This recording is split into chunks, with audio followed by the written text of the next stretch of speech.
Your alarm just went off. You reach out, half asleep, eyes still closed, and your finger hovers over the snooze button. 9 more minutes. Just 9. What could that possibly cost you? Everything. But you won't know that until it's too late. Close your eyes. Feel the weight of your eyelids, the warmth of your blanket, the pull of comfort. Now open them. 5 years have passed. It happened in an instant. That's how time works when you're not paying attention.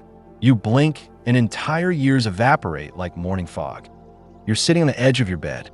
Same bed, maybe. Different body. Older. Heavier, probably. More tired, definitely. And you're holding your phone, scrolling through photos from 5 years ago. That's you, the younger version. The one who had 1,825 mornings ahead. 1,825 chances to choose differently. And you're staring at that person, and you're trying to remember, what did you do with all that time?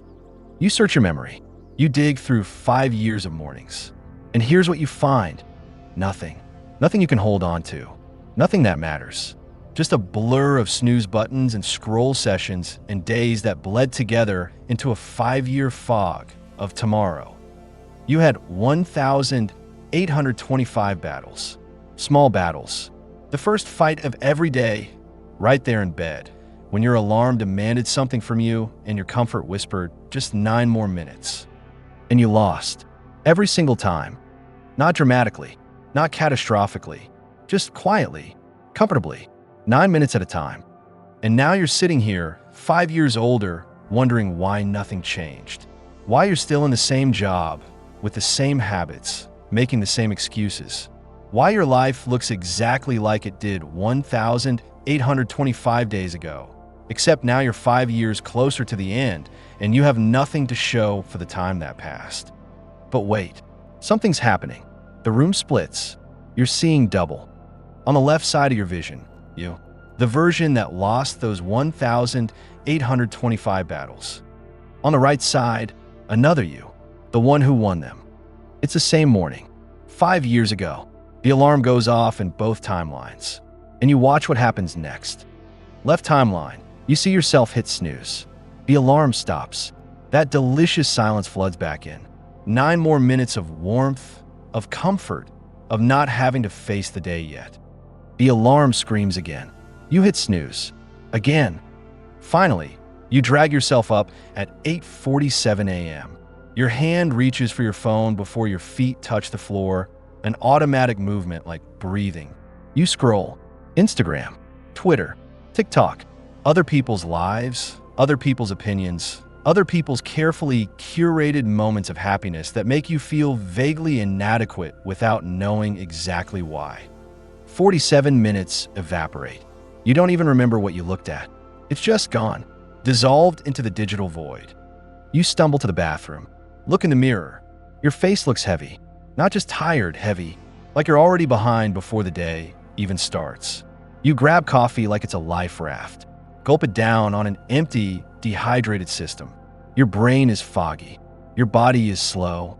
Your peak mental state, that precious 90 minutes when your mind is 40% sharper than it'll be for the rest of the day, is being burned on scrolling, on reacting, on nothing. By 10 a.m., you're already playing catch-up. Emails pile up. Messages demand responses. The day is happening to you, not through you.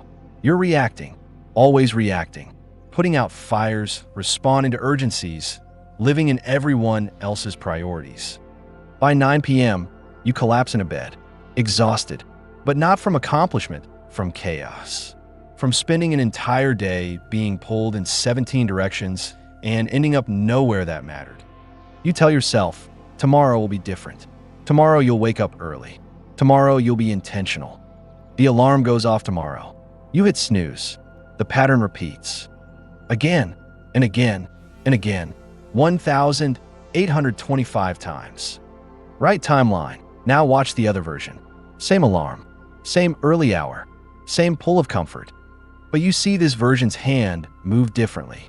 It doesn't hit snooze. It turns the alarm off. The body sits up.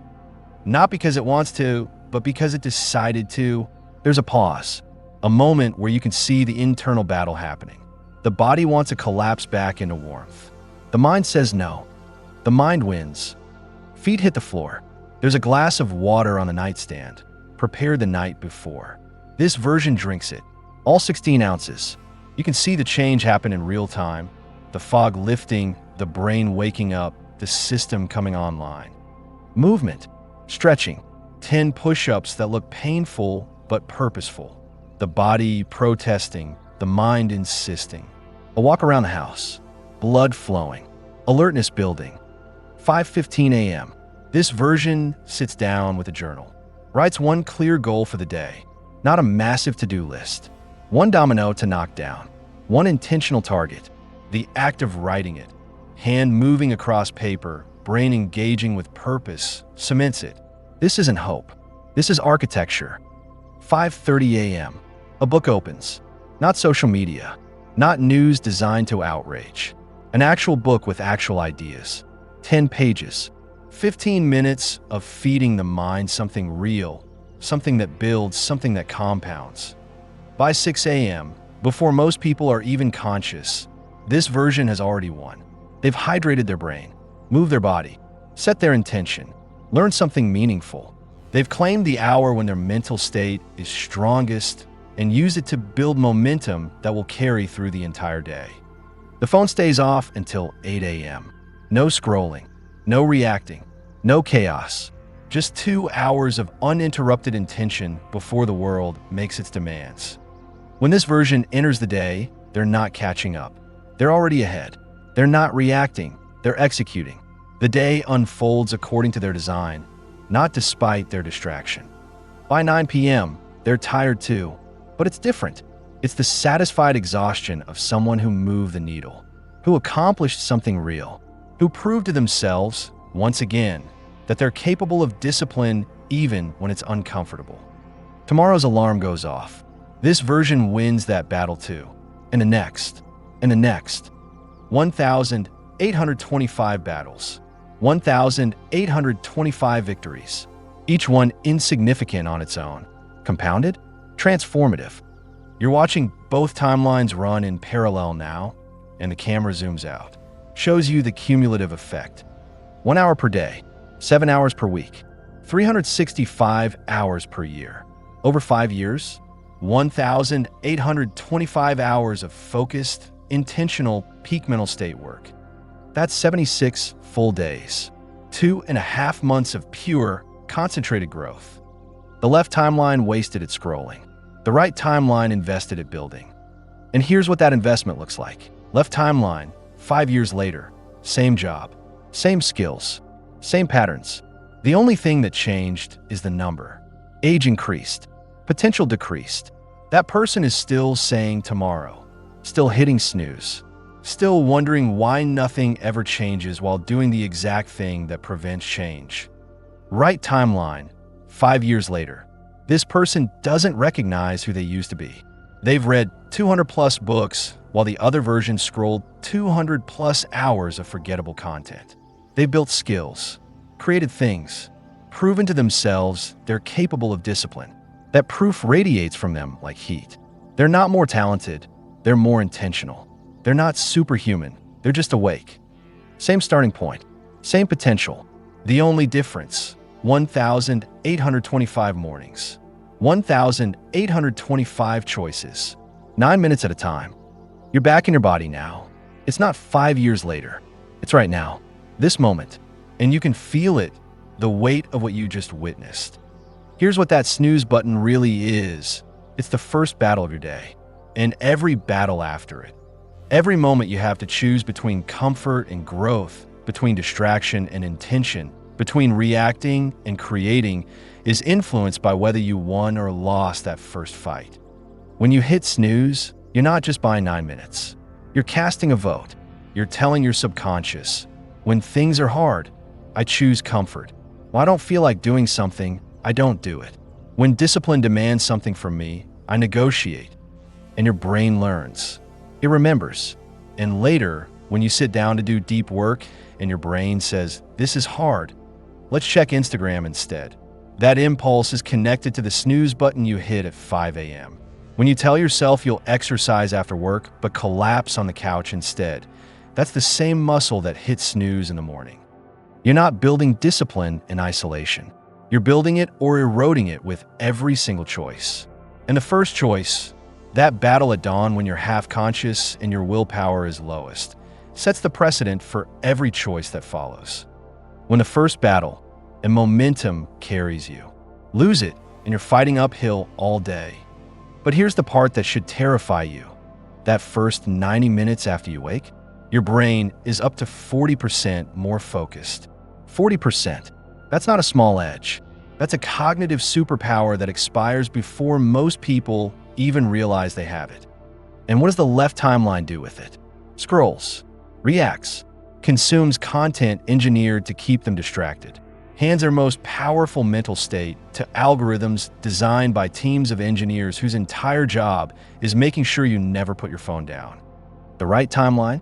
They claim it, guard it, use it to learn, build, grow, plan. They treat those 90 minutes like the rare, non-renewable resource they are. 5 years, 1,825 mornings, 1,825 opportunities to access your best brain and use it intentionally or waste it reflexively. Which version are you building? You're not 5 years in the future yet. You're here, right now, reading this. And tomorrow morning, your alarm is going to go off. And in that moment, that half asleep, comfortable, warm moment, you're going to have a choice.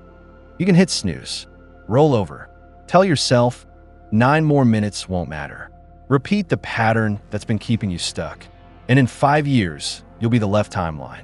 Older, still stuck, still wondering why nothing changed while doing the exact things that prevent change. Or you can do something different. Tonight, before you sleep, do this. Set your alarm for 5 a.m. Put your phone across the room so you have to stand up to silence it. Fill a glass of water, 16 ounces, and leave it on your nightstand. Write down one goal for tomorrow. One specific thing you're going to accomplish. When that alarm goes off tomorrow, don't think. Don't negotiate. Stand up. Turn it off. Drink the water. All of it. Move your body. 10 push-ups. Some stretches. A walk around your house. Doesn't matter what. Just move. Signal to your system. We're awake. We're active. The day has started. Write your one goal again. Make it concrete. Then spend 15 minutes learning something real. Read. Study. Upgrade your mind before the world fills it with noise. Protect that first hour. No phone. No scrolling. No reacting. That time is yours. Sacred. Non-negotiable. One morning won't change your life, but 90 mornings will. And 365 mornings? You'll be unrecognizable. 5 years from now, you're going to wake up, and you're going to be one of those two versions. The only question that matters is which one. Because here's the truth. The next 5 years are coming whether you're ready or not. Time doesn't pause while you figure things out. It doesn't wait for motivation. It just passes, relentlessly, indifferently. 1,825 mornings. Each one a choice. Each one a vote for who you're becoming. Your alarm goes off tomorrow. What you do next decides everything. Don't hit snooze on your future. Choose now.